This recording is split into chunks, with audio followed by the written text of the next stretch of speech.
Hello YouTube, welcome to another one of my Duel Links videos. So today I have for you a Blackluster Soldier, Sacred Soldier deck.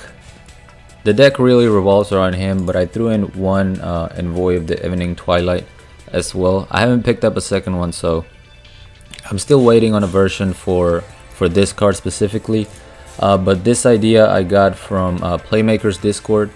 Somebody in his Discord was talking about the synergy between Beginning of Heaven and Earth, Destiny Hero Dasher, and Dawn Knight, which if you send all three to the grave, Dawn Knight can just put your BLS on the top of the deck, and then you'll draw it your next turn, and Dasher is going to be able to special summon it. So a pretty neat combo. I did see Shady Penguin's video right before recording this, and I'm not sure if he got the idea from him or what, but shoutouts to both of them. So the way I'm running it is 3 BLS. I was running 2 and I kept drawing both of them. I'm using Restart also to help with, consistency, because obviously you want to see your Beginning of Heaven and Earth. You don't really want to see your BLS or your Dawn Knights. I was also running 3 Dawn Knights at one point, but for some reason it worked better at 2, because I was running the 2 Sacred Soldier and 3 Dawn Knight, and then I just switch it and the deck seemed to do a little bit better. We have one AD changer. It's always nice to run that when you have Beginning of Heaven and Earth. It works to have it in grave. You can banish it, and then if you special summon your BLS after that, you're gonna be able to banish a card. So it works pretty well. The rest of the cards are kind of text really. I have one Floodgate Trapful, one enemy controller, one Cosmic Cyclone, and I also have one Dark World Lightning. Oh, I forgot about Double Cyclone. Double Cyclone and Cosmic Cyclone, as well as Dark World Lightning, are all just to deal with back row. Lightning works because you can send a Dasher if you happen to draw into it to your graveyard, and Double Cyclone just it's always nice to be being able to chain it to any of your cards to destroy another card. And then we have 2, the Warrior Returning Alive. This card is mainly for. It serves 2 purposes. Number one, if you dump your Envoy of the Beginning Twilight to the graveyard, you can use this to get it back, and then you can special summon. And it also helps you control the number of light and darks that you have in the graveyard. If you need, if you have 3 darks and 2 lights, you can get one of your dashers back into your hand, and now you'll be able to special summon the Envoy of the Evening Twilight. And that's pretty much it for the deck. Like I said, I want to build something else for this card once I pick up a second one. But for now, I just splashed it into this deck.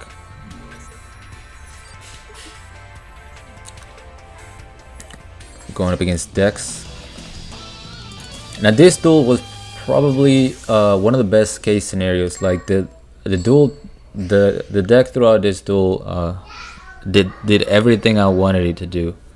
And so it's almost like the perfect replay to start with. We see the Restart going up against Duel Standby. I wasn't sure what it was. 24 cards, yeah, 24 card deck. And up and on with Beginning of Heaven and Earth, we have the Floodgate, and we have Double Cyclone. So immediately I can dump my cards to the grave. I chain the Double Cyclone so I can destroy some of that back row.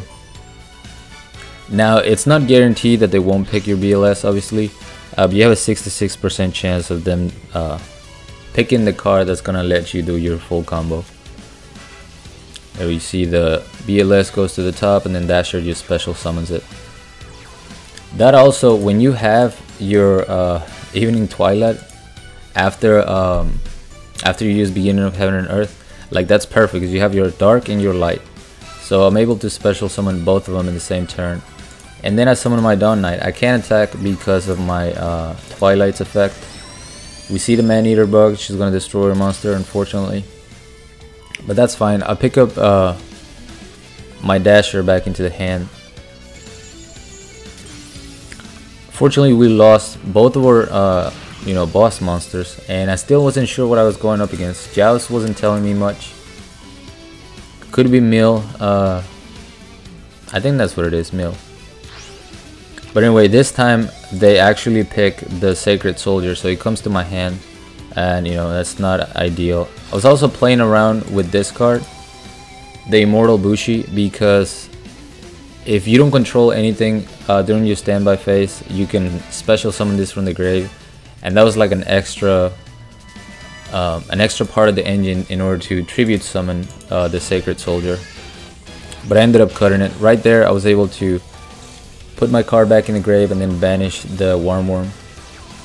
I have Dark White Lightning, so I just throw the Dasher, use AD Changer. We see Joust of Dark Demise, so unfortunately I can't end the duel right there. Cups of Ace. I get 2 cards, which is great because I pick up my 2 with the Warrior Turning Alive. And this is what I was talking about. I'm using one to pick up my Twilight, and I believe I used the other one. Oh no, I don't. Never mind. That was an even number, so I'm able to just special summon it. And then here I activate my Warrior Turning Alive, bring my Sacred Soldier, tribute for that, so I can bring back my AD Changer, banish the face down, and then I can use AD Changer to switch the Joust into attack position and just destroy it, winning the game. It's nice and easy. That's my son that you hear in the background playing.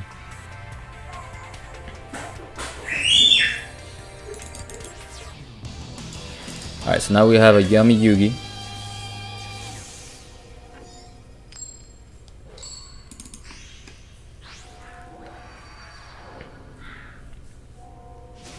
Power of Dark. I go ahead and use Restart. Restart is mainly to fish out your Beginning of Heaven and Earth. Unfortunately, this is worst case scenario. I pick up both of my Dawn Knights, so now my my spicy combo is pretty much dead. I go ahead and tribute the Dawn Knight, send my my Blackluster Sacred Soldier to the grave, so I can pick him up with Warrior Returning Alive. And that was also just decked in right there. We see Dasher, we see Twilight, and then AD Changer. And I was very surprised when I saw Buster Drake along with Masked Beast. But I go for the Twilight, use AD Changer to even out the numbers. And then I go ahead and banish that card so he can't summon the big beast.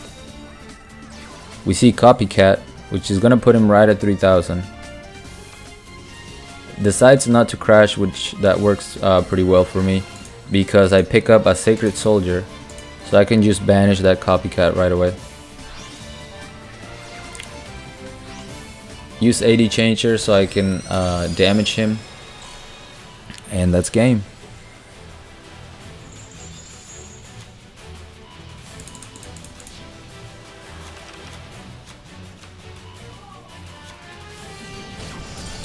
Nice and easy. Definitely easier than the previous duel. I'm not sure if Copycat is glitched and it's supposed to still get the 200 attack boost from the Power of Dark. I need to check its ruling.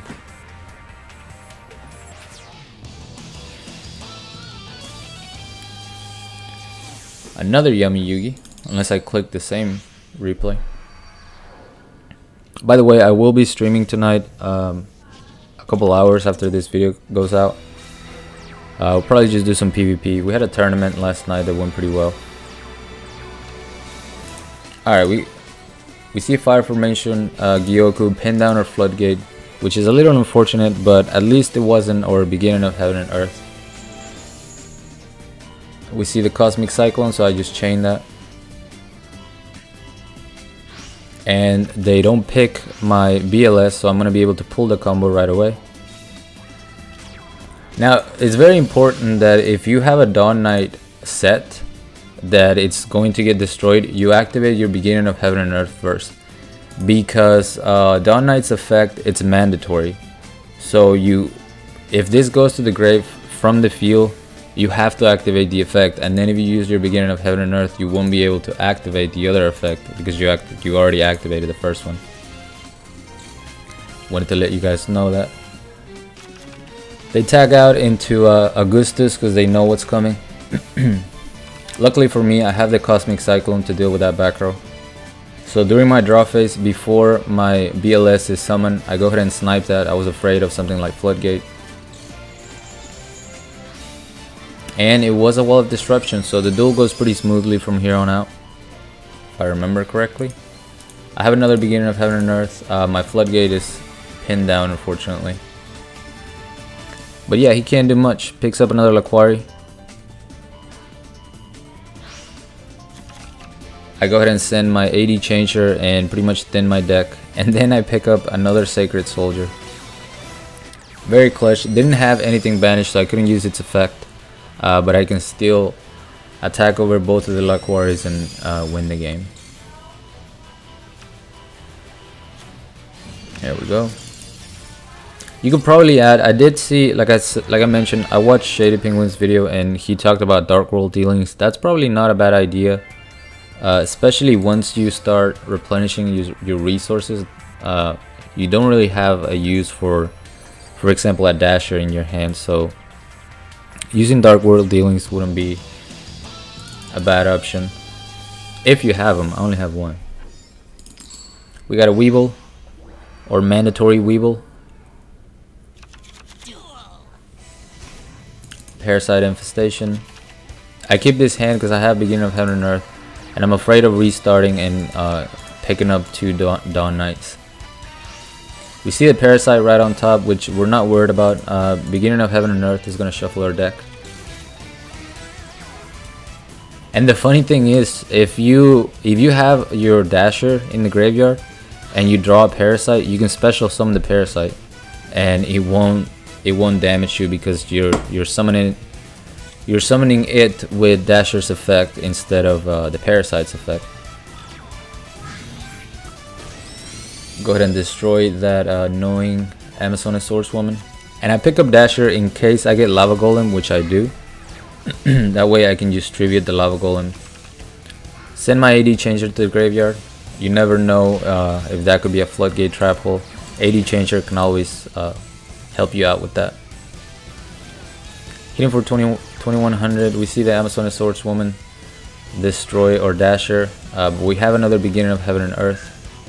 This time I'm sending Twilight to the grave, and he picks it, so I get to add it to my hand, saving my warrior returning alive. Pick up another Sacred Soldier. And this is what I was talking about. I used AD Changer's effect mainly because I wanted to even out my Dark and Lights, but it worked out as well since it was an Amazonic Swordswoman. That way I don't take any damage. I was only scared of him having like a Draining Shield or picking up a second Lava Golem. But all he does is get a Mask of the Accursed. And that's completely fine because I can just banish the face down by tributing for my Sacred Soldier. And I go for the BM. BM slash safe play, which you never know if they have a Sphere Krivo. This way I was gonna win no matter what. Nice and easy. Warrior Returning Alive works really well with Beginning of Heaven and Earth. I definitely think if for my other version, once I get more Twilights, I'll keep the Warrior Returning Alive there. And this last duel is just a quick one. I didn't want to wait too long to record this video since I have to get ready for the stream. So going up against Grandpa's cards, nothing too threatening. I'll go ahead and activate my skill because I don't have my Beginning of Heaven and Earth, and that hand looks way better, except for the AD Changer, but everything else looks fine. Planet Pathfinder is going to search for Temple of the Mind's Eye. Luckily for us, we have Cosmic Cyclone to snipe that away. Go for the play. They don't pick correctly, so my BLS is going to go to the top of the deck. Activate the Cosmic Cyclone on the field spell. Even though I probably should have gone for the face downs, I wanted to do as much damage as possible. You really don't want to be, doing 1000 damage at a time against Exodia. But anyway, I special summoned my Twilight, and I think I also set my AD Changer, and then they scooped. But that's gonna be it for this video, guys. Thank you so much for watching. I hope you enjoyed this. Definitely try to catch the stream tonight, like I mentioned. It's gonna be at 9 p.m. Central Standard Time, like always. We'll do some PvP and stuff. Maybe open a duel room. I don't know. Thank you so much for watching. As always, like, comment, and subscribe if you want. Join my Discord if you haven't. The link's gonna be down in the description, along with my PayPal link if you guys want to support my channel, support my content. I really appreciate that. And also my Twitch, so that you guys don't miss any of my streams. Till next time.